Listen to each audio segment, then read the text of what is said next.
ஒரு குழந்தையின் பிறப்பின் செய்தியை பகிர்ந்து கொள்வது ஒரு மிக பெரிய ஒரு காரியம், ஒரு விசேஷமான காரியம். எல்லாரும் ஆவலோடு எதிர்பார்த்து கொண்டிருப்பாங்க, எப்போ அந்த செய்தி வரப்போகுதுன்னு. அந்த தகப்பனாருக்கு கொடுக்கப்பட்டிருக்கின்ற ஒரு மிகப்பெரிய ஒரு ஸ்லாக்கியம் இருக்கும் என்றால், எல்லாருக்கும் உங்களுடைய பிள்ளை பிறந்து விட்டது என்ற செய்தியை அறிவிப்பது தான் ஒரு தகப்பனாருக்கு கொடுக்கப்பட்டிருக்கின்ற ஒரு மிக நல்ல ஒரு வெளியேற பெற்ற ஸ்லாக்கியம் என்று நான் சொல்லுவேன். என்னுடைய 3 பிள்ளைகளும் பிறக்கும் பொழுது என்னுடைய பிள்ளைகளுடைய பிறப்பை குறித்து அறிவிப்பு கொடுத்தது நான் தான் எல்லாருக்கும் சொன்னேன், எங்களுக்கு பிள்ளை பிறந்திருக்கு இப்படின்ற அந்த செய்தியை நான் சொன்னது எல்லாருக்கும் பரவசம் உண்டாக்குகின்ற ஒரு செய்தியாய் மாறுகின்றது. ஒரு தகப்பனுக்கு தன்னுடைய பிள்ளை பிறந்த உடனே அந்த செய்தியை எல்லாருக்கும் சொல்வது ஒரு மகிழ்ச்சியான ஒரு காரியம். இதை யோசித்து பாருங்களேன். பரலோக பிதா தம்முடைய ஒரே பேரான குமாரனை இந்த பூமிக்கு அனுப்புகின்றார், மனித ரூபத்தை எடுக்கும்படியாக அனுப்புகின்றார். இயேசு இந்த பூமியில் ஒரு சின்ன பாலகனாக பிறக்கின்றார். அங்கே பரலோகத்தில் என்ன பரவசம் இருந்திருக்குன்னு யோசித்து பாருங்களேன்.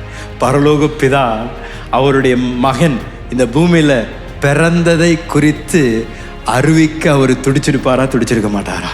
எல்லாருக்கும் சொல்ல விரும்பியிருப்பார், என் மகன் பிறந்துட்டான், பூமியில் பிறந்துட்டான் என்று மிக ஆர்வத்தோடு கட்டாயம் அவர் பரவசப்பட்டிருப்பார். முழு பரலோகத்தையே ஒன்றாக சேர்த்திருப்பார். இந்த காலம் நான் சொன்ன கொஞ்சம் கற்பனை பண்ணி பாருங்களேன். அவர் எல்லாத்தையும் சேர்த்து இப்போ அவருடைய தூதர்கள்லாம் சேர்த்து என் மகன் பறந்துட்டான், அதனால் போய் அறிவிக்கிறதுக்கெல்லாம் ரெடியாகன்னு சொல்லி சொல்கிறாங்க. எல்லா தேவதூர்கள்லாம் ரெடி ஆகிறாங்க. எங்கே அனுப்ப போகிறார் ஆண்டவர், எங்கே போய் இந்த அறிவிப்பை கொடுக்க போகிறார்? அவங்க நினைக்கிறாங்க அந்த ஆண்டவர் வந்து பெரிய அந்த சேனையை அனுப்பி அந்த பெரிய ஆசாரியர் கூட்ட ஜனங்களுக்கு அனுப்ப போறார் என்று யோசிப்பார்கள். அல்ல ரோம ராஜ்யத்தில் இருக்கின்ற ரோம பேலஸ்ல இருக்கிறவங்களுக்கு அனுப்ப போறான்னு யோசிப்பாங்க. ஆண்டவர்கிட்ட கேட்குறேன், ஆண்டவர் எங்கே போகிறது? அங்கே குளிர் காஞ்சிட்டு இருக்கிற கொஞ்சம் அந்த மேய்ப்பர்கிட்ட போய் நான் அறிவிப்பு கொடுனார். ஆண்டவரே, அவங்ககிட்ட போய் என்னத்தை அறிவிக்கிறது? நாங்கள் 2 வருஷமாக ப்ராக்டிஸ் பண்ணிட்டு இருக்கிறோம், அவங்ககிட்ட போய் என்னத்தை அறிவிக்கிறேன்? நீங்கள் எங்கே பெரிய இடத்த அங்கே போய் அறிவி அப்படின்னு ஆண்டவர் சொல்கிறார்.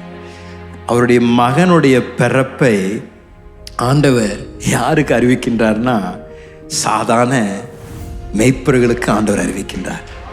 மெய்ப்பர்கள்னா அந்த நாட்களில் எல்லாராலும் புறக்கணிக்கப்பட்டவர்கள், தரக்குறைவாக நடத்தப்பட்டவர்கள், திருடர்கள் என்று அழைக்கப்பட்டவர்கள் மெய்ப்பர்கள். யாரும் அவர்களை மதித்து அவர்களை நடத்த மாட்டார்கள். அவர்கள் மெய்ப்பர்கள் அவங்க கிராமத்து வழியாக போனாங்கன்னா வீட்டில் ஏதாவது காணாமல் போச்சுன்னா உடனே அவன் தான் தூக்கிட்டான் என்று சொல்லுவான். கலாச்சாரத்தில் எல்லா ஜனக்கூட்டத்தாரிலும் எல்லாராலும் புறக்கணிக்கப்பட்ட தாழ்மையான ஒரு ஜனக்கூட்டம் இருக்கும் என்றால் மெய்ப்பர்கள் தான். ஆனால் ஆண்டவருடைய விசேஷம் இதுதாங்க, எல்லாராலும் புறக்கணிக்கப்பட்ட ஒரு ஜனக்கூட்டத்திற்கு தேவதூதர்களை அனுப்பி ஆண்டவர் அவர்களுக்கு முதல் செய்தியை ஆண்டவர் அவர்களுக்கு தருகின்றார்.